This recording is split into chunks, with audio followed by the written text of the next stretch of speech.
पारिश्रमिक टंका को नहीं गाँव में बुलिला खंडा पुरी जिला कणास ब्लॉक गड़बड़पुट गाँव घटना तीन जन गुरुतर आहत हो डाक्तखाना भर्ती होती दादा दुई पुतुरा गुरुतर आहत होती प्रथम खोर्धा डाक्तखाना पर अधिक गुरुतर होगार भुवनेश्वर एम्स को स्थानांतर कर घटनास्थल में कणास पुलिस तनाघना करुचे।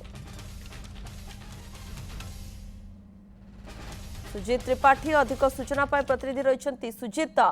कौन कारण रही जहाँ कहुच्छी वर्तमान ये खबर सामना को आसूची खंडा बुली किंतु या पछर कारण कौन किसी जना पड़ला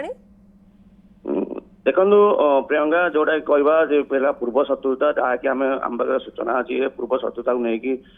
एभली गोटे घटना घटी जहाँ गोटे कहवा से किसी दिन पूर्व जे कहवा से किसी कम करने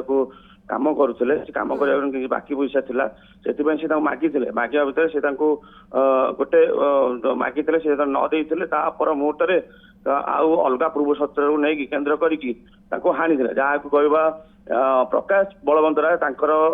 जो कहवा प्रकाश बलवंतरा को भुजाली साहाय्य मारात्मक आक्रमण कराई मुंडे एवं कहवा पेटर जो आक्रमण करते कि पेटर अंतर्जुला बाहर जहाँ सूचना अच्छी एवं आउ जोटा जो गुरु बलवंतरा एवं प्रवीण बलवंतरा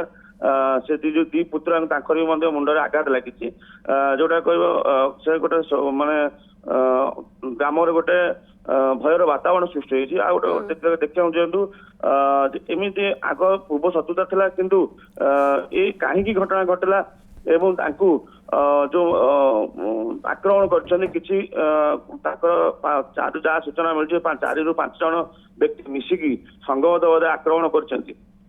खबर उपर आप नजर रखि था सुजित परवर्ती समय अपडेट नापी पुणी आपण निकट को फेरबू धन्यवाद समस्त सूचना पाई।